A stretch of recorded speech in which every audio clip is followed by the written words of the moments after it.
Mobile की ring बजती है। एक हाथ फ़ोन की तरफ बढ़ता है और इसी हाथ की दो आंखें जब मोबाइल की स्क्रीन पर गई तो चिढ़ते हुए फ़ोन ऑफ कर दिया। तभी वेद के बगल में एक लेटी लड़की ने फुसफुसाते हुए कहा, कौन था? वेद, अरे कौन होगा, वही तुम्हारी दोस्त नताशा का फ़ोन था। बोल दिया आज तुमको बुखार है, फिर भी परेशान कर रही है, मान ही नहीं रही है। लड़की, मेरे साथ तो तुम खुश रहते हो ना, फिर परेशान कब से रहने लगे? इतना कहकर वो लड़की वेद के चेहरे को इधर उधर चूमने लगी और दोनों एक दूसरे की बाहों में सिमटने लगे। तभी वेद की नज़र जमीन पर गई तो उसे चारों तरफ लंबे लंबे बिखरे बाल ही दिखे और एक लड़की का साया लंबे बालों के बीच बैठा वेद को संभोग करते हुए देख रही थी, मानो जैसे वेद के लिए एक आम बात थी। उसने इस लड़की को इग्नोर किया और अपनी आंखें बंद कर परम सुख का आनंद लेने लगा। सुबह सुबह का वक्त, मलाड से अंधेरी जाने वाली लोकल ट्रेन हो या बस की भीड़, मगर आज न जाने क्यों रह रहकर वेद को बस कृति का ही ख्याल सता रहा था। खैर, किसी तरह ऑफिस पहुंचकर उसने तुरंत ही कृति को फ़ोन लगाया, उसकी खैरियत ली और दिन भर के काम के बाद जब ऑफिस से छूटा तो सीधा घर का रास्ता पकड़ा। न तो कोई दोस्तों से बातचीत की, ना ही काम करने वाले कर्मियों से कोई डिस्कशन किया। रास्ते में मोंगरे के फूल का गजरा जो कृति को बेहद पसंद था, रोज वो उसके लिए लेकर जाता था।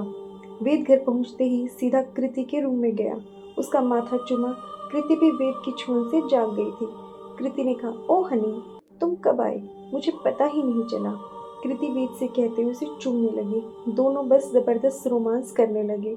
कुछ देर बाद कृति अपना सिर वेद की गोद में रखकर लेट गई थी। वेद कृति के बालों में हाथ फेर रहा था। तभी अपने ठीक ऊपर एक लड़की उल्टी लटकी दिखी, मानो जैसे वो उल्टा ही छत पर चल रही थी। उस लड़की के बाल पूरे घर में किसी जड़ की तरह पसरे हुए थे। वेद भी उस लड़की को मुस्कुराता हुआ उसकी आंखों में देख लम्हों की पुरानी यादों में खोता चला जा रहा था। शाम का वक्त था। वेद और कृति मुंबई की बारिश में भीग रहे थे। दोनों का मन एक दूसरे के आलिंगन को तड़प रहा था। दोनों जैसे ही फ्लैट में आए ताबड़तोड़ चुंबन करने लगे। कृति भी कसमसा गई थी। उसने वेद को खुद से दूर करते हुए कहा, कृति, ऐसी भी क्या बेसब्री है वेद, मैं कहीं भागी थोड़ा न जा रही हूँ। इतना कहकर कृति सीधा बेडरूम में चली गई और दरवाज़ा बंद कर लिया। वेद दरवाजे की तरफ बढ़ ही रहा था, तभी दरवाजे के आर पार होते हुए वही लंबे बालों वाली लड़की निकलकर वेद के सामने आके खड़ी हो गई। वेद बस लड़की को देखते हुए मुस्कुरा रहा था। तभी कृति ने बाथरूम के अंदर से ही कहा, थोड़ा रुक जाओ बाबा, कपड़े तो चेंज कर लूँ। ड्रेस चेंज करके कृति लंबे बालों वाली लड़की से आर पार गुजरती हुई सीधा वेद की गोद में बैठ गई। वेद, बड़ा प्यार उमड़ रहा आज, बड़ी मेहरबान हो तुम मुझ पे आज। कभी तो थोड़ी देर पहले हाथ छुड़ा के भाग गई थी, जैसे हम आपके कोई हो ही ना, कोई पराए हो। वेद कृति से कह रहा था, पर कृति वेद के सीने पर अपने दांत गड़ाए हुए उसे उत्तेजित कर रही थी। अचानक ही वेद का सीना छिल गया, जिसके दर्द से वेद ने तुरंत ही कृति को बालों से पकड़कर दूर करते हुए कहा, जब जब तुम मुझसे दूर होते हो ना, मेरा मन करता है मैं तुम्हें मार डालूं। इतना कहकर वेद कृति के होठों को चूमने ही जाने वाला था कि अचानक उसका ध्यान भटक गया और अगले ही पल उसने देखा उसके हाथ में कृति के सिर्फ बाल हैं, जिन्हें ले जाकर उसने अलमारी की दराज में रख दिया और आईने के सामने बैठकर रोने लगा। तभी कृति ने पीछे से आकर उसके कंधे पर हाथ रखा और उसके आंसू पोंछने लगी। वेद ने भी कृति का माथा चूमा और उसे गले लगाते हुए कहा, तुम मुझे छोड़कर कभी नहीं जाओगी ना? अगर तुमने ऐसा सोचा भी तो मैं तुम्हें मार डालूंगा। कृति ने कहा, नहीं नहीं, कभी नहीं जाऊंगी। मैं कहाँ जा रही हूँ, तुम्हारे पास ही तो हूँ ना। वेद ने उसे उठाकर सीधा बेडरूम में ले गया, फिर उसका माथा थपथपाते हुए उसे सुला दिया। कृति को गहरी नींद में सुलाने के बाद वेद ने वापस आकर अपने लिए खाना ऑर्डर किया और लैपटॉप पर कुछ काम करने लगा। तभी वेद की नज़र गिरी लाल रंग पर, शायद वो खून था।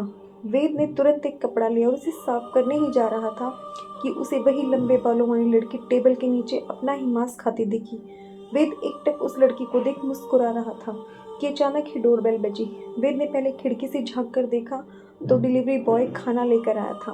वेद खाना लेकर दरवाज़ा बंद कर ही रहा था, तभी डिलीवरी बॉय ने अपनी नाक सिकोड़ते हुए कहा, साहब एक बात बोलूं, आप एक हफ्ते से मुझे इसी वक्त पे खाना मंगवाते आ रहे हो, पर जब जब आप खाना लेने के लिए दरवाज़ा खोलते हो तो आपके घर में बिल्कुल अंधेरा रहता है। सच कहूँ तो मुझे आपके पीछे लड़की नज़र आती है जिसके लंबे लंबे बाल हैं और वो कोने में बैठी मुझे ही देख रही है। पता नहीं क्यों हर बार आपके घर से इतनी सड़ी हुई बदबू क्यों आती है। कोई रूम फ्रेशनर वगैरह मारने का नहीं है क्या साहब? डिलीवरी बॉय की बात सुनने के बाद वेद ने कहा, अबे अच्छा मजाक कर लेता है तू। कपिल के शो में ट्राई क्यों नहीं करता? इतना कहकर वेद ने दरवाज़ा बंद कर लिया। टेबल पर खाना लगा ही रहा था कि तभी कृति रेंगते हुए वेद के पास आ रही थी। उसके ठीक पीछे वो लंबे बालों वाली लड़की भी। कृति, कितना वक्त हो गया ना, हम दोनों एक साथ बाहर डिनर नहीं गए। वेद, हाँ हनी, नेक्स्ट संडे हम ज़रूर जाएंगे। वेद ने कृति से कहते हुए उसे अपनी बाहों में कस के भर लिया।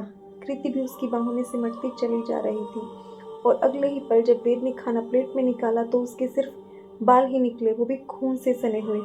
वेद ने तुरंत ही प्लेट खुद से दूर की और कृति को बाहों में भरकर बेडरूम की ओर चल दिया। कृति के सिर से लगातार बाल झड़ रहे थे। तभी बेडरूम का दरवाज़ा खुला और फिर बंद हो गया। एक लंबे रोमांस के बाद दोनों सो चुके थे। अगली सुबह वेद ब्रेकफास्ट बनाकर ऑफिस निकल गया और जब वापस घर आया तो बहुत सारे deo, perfume, spray, room freshener और बुके अपने साथ लेकर आया। रूम फ्रेशनर, परफ्यूम और डीओ की खुशबू से सारा घर महक रहा था। फिर रोज की तरह वेद ने अपने लिए खाना ऑर्डर किया। वो डाइनिंग टेबल पर बैठा डिलीवरी बॉय का इंतजार ही कर रहा था कि ठीक उसके सामने वो लंबे बालों वाली लड़की बैठी अपने ही पैर नोच नोच कर खा रही थी। तभी डोरबेल बजी। वेद ने खिड़की से देखा तो दरवाजे पर डिलीवरी बॉय खड़ा था। डिलीवरी बॉय ने कहा, वाह साहब, क्या झक्कास रूम करके लाए हो, पर एक लाइट तो जला लेते। इतना कहकर डिलीवरी बॉय वेद के कंधों के किनारे से झांकता हुआ अंधेरे को देखने लगा, पर अगले ही पल उसके पैरों तले से जमीन खिसक गई, क्योंकि जिस लड़की को वो ढूंढ रहा था वो कहीं और नहीं बल्कि वेद के कंधे पर ही बैठी हुई थी। इस पर वेद बोला, वेद, ऐसा कुछ नहीं है मैम, साहब अंदर ही है। डिलीवरी बॉय, अपन समझ गया साहब, पक्का शादी की सालगिरह होगी, ऐसी सजावट तो तभी होती है। डिलीवरी बॉय की बात सुनकर वेद की आंखों में आंसू आ गए थे। उसने तुरंत ही दरवाज़ा बंद कर लिया और जाकर कृति से लिपटकर सिसक कर रोने लगा। कृति ने भी बिना कुछ कहे वेद को अपनी बाहों में भर लिया। वो लंबे बालों वाली लड़की भी वेद से लिपट खून के आंसू रो रही थी। तीनों की सिसकियों से कमरा गूंज रहा था। आज भी वेद बिना खाए कृति की बाहों में लिपटकर सो गया। अगली सुबह संडे थी। वेद बाजार से एक बड़ा सा फ्रीजर लेकर आया था। उसने पहले तो फ्रीजर में बिस्तर लगाया और उसे फिर कृति को लिटा दिया। कुछ दिन गुजरते रहे। वेद का यही रूटीन चालू रहा, पर जब सबके फ़ोन उठाने बंद कर दिए थे, क्योंकि सभी ही कहते थे कि कृति से बात कराओ, और वेद का यही जवाब होता कि कृति सो रही है। वेद की दिनचर्या किसी मशीन की तरह हो गई थी। वही सुबह का नाश्ता बनाना, कृति को देना, खुद खाना, ऑफिस चले जाना, शाम को लौटते वक्त रोज़ वही बुके, गजरे, परफ्यूम लाना, सब ऐसे ही चल रहा था। तभी एक अचानक डोरबेल बजी। वेद ने जब दरवाज़ा खोला तो सामने नताशा थी, जिसे देखकर वेद चौंक गया। इससे पहले कि वो नताशा को रोक पाता, नताशा सीधा घर के अंदर चली गई और कृति को आवाज़ लगाते हुए कहा, कहाँ गई हो? कहाँ गई भाई कृति? तुम तो ईद का चांद हो गई हो। हम तुम्हारे दीदार को तरस गए। नताशा के जोर जोर से चिल्लाने से वेद चिढ़ गया था, पर उसने मुस्कुराते हुए नताशा से कहा, अरे बाबा, चिल्ला क्यों रही हो? वो ज़्यादा दूर नहीं है, बस बगल वाले कमरे में है। तुम बैठो, मैं भी उसे बुला कर लाता हूँ। इतना कहकर वेद बेडरूम के अंदर गया और जाते ही दरवाज़ा बंद कर लिया। फिर फ्रीजर के अंदर बैठी कृति को लिटाकर उसे कपड़ों से ढक दिया। तभी नताशा दरवाज़ा खटखटाने लगी। नताशा, नताशा, अरे क्या फिर से शुरू हो गए तुम दोनों? थोड़ा तो सब्र रखो, मेहमान आया है घर में। मेरे जाने के बाद जो जी चाहे वो कर लेना। नताशा की बात सुनकर वेद को याद आया कि उसने दरवाज़ा तो बंद किया था, लेकिन उसे लॉक नहीं किया था। नताशा भी कृति को ढूंढते हुए बेडरूम में आ गई। उसकी नज़रें कृति को ही ढूंढ रही थी। अचानक ही उसकी नज़र फ्रीजर पर पड़ी। वो सीधा फ्रीजर की तरफ बढ़ती है और बोलती है, मुझे पता है कृति, तो इसी में छुपी हुई है। जैसे ही नताशा ने फ्रीजर खोला, उसके होश उड़ गए। उसके पैरों तले से जमीन खिसक गई। फ्रीजर बालों से भरा हुआ था और उसी बीच कृति की लाश बिछी हुई थी। एंजाइम्स की वजह से कृति का जिस्म पूरा सूख चुका था। वह सिर्फ हड्डियों से चिपके हुए मांस का ढांचा रह गई थी, जिसमें से बदबू आ रही थी। नताशा कुछ समझ पाती तभी उसके सिर पर डंडे का प्रहार हुआ, जिससे वो बेहोश हो गई। वेद, तुम्हें ये सब नहीं देखना चाहिए था Natasha, I am really sorry. Very sorry. Ved ने ट्रॉली बैग में भरकर कृति का सूखा जिस्म, जो कि अब सिर्फ हड्डियों का एकमात्र ढांचा रह गई थी, वेद कार में रखकर कहीं जा रहा था। घंटों बीतने के बाद जब नताशा को होश आया तो फ्लैट में बिल्कुल अकेली थी। उसे जब होश आया तो वो देखती है कि यहाँ पर वेद है ही नहीं। होश आने के बाद उसने सीधा पुलिस को इन्फॉर्म किया। मामले की गंभीरता को भांपते हुए पुलिस तुरंत हरकत में आ गई। पुलिस पर वेद का फ़ोन साइबर सेल वालों ने ट्रैप किया। उसकी लोकेशन पुणे एक्सप्रेस हाईवे के आसपास दिखाई दे रही थी। पुलिस जब नताशा को लेकर उस जगह पर पहुंची तो पता चला कि वो एरिया बहुत पुराना कब्रिस्तान था और गेट के बाहर वेद की गाड़ी भी खड़ी हुई थी। पूरा कब्रिस्तान छानने के बाद वेद कृति की लाश के साथ एक कब्र के गड्ढे के पास दिखाई दिया। पुलिस ने वेद को देखते ही उसे वार्न किया, अपने आप को हमारे हवाले कर दो, पुलिस कुछ नहीं करेगी, नरमी से पेश आएगी। पुलिस की वार्निंग सुनकर भी वेद कुछ नहीं बोला, लेकिन जब पुलिस आगे बढ़ने लगी तो उसने चीखते हुए कहा, प्लीज़ मुझे मेरी कृति के साथ रहने दो। अगर किसी ने मुझे कृति से अलग करने की कोशिश की तो मैं खुद को गोली मार लूँगा। बस अपनी कृति के साथ ही जिंदा दफन होना चाहता हूँ।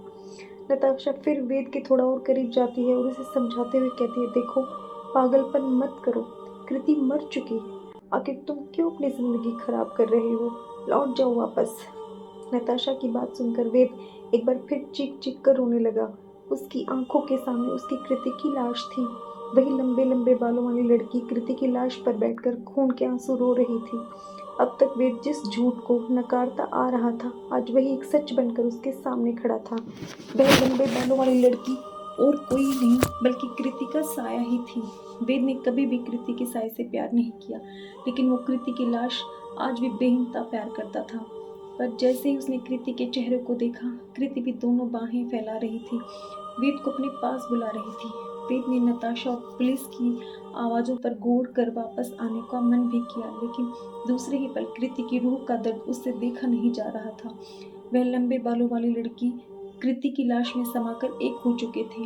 पुलिस भी उसे समझाने की नाकाम कोशिश कर रही थी, मगर कोई कुछ समझ पाता इससे पहले ही वेद ने अपनी गर्दन में रिवॉल्वर लगाकर गोली मार ली। गोली सीधा खोपड़ी को चीरते हुए आसमान की ओर चली गई।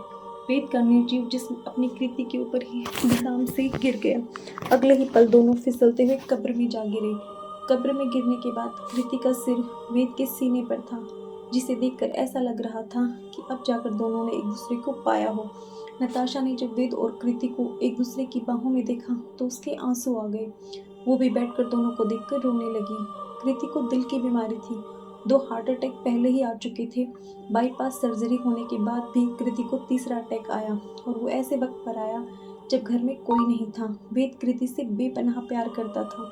उसे कृति का ऑफिस जाना भी बंद करवा दिया था, लेकिन उसकी एक जिद की वजह से कृति ऑफिस चली जाती थी। कुछ दिनों से कृति ज़्यादा थकी थकी रहने लगी थी। शायद उसकी कमज़ोरी के कारण ही उसकी बीमारी ही थी, और जिस बात का डर था वही हुआ।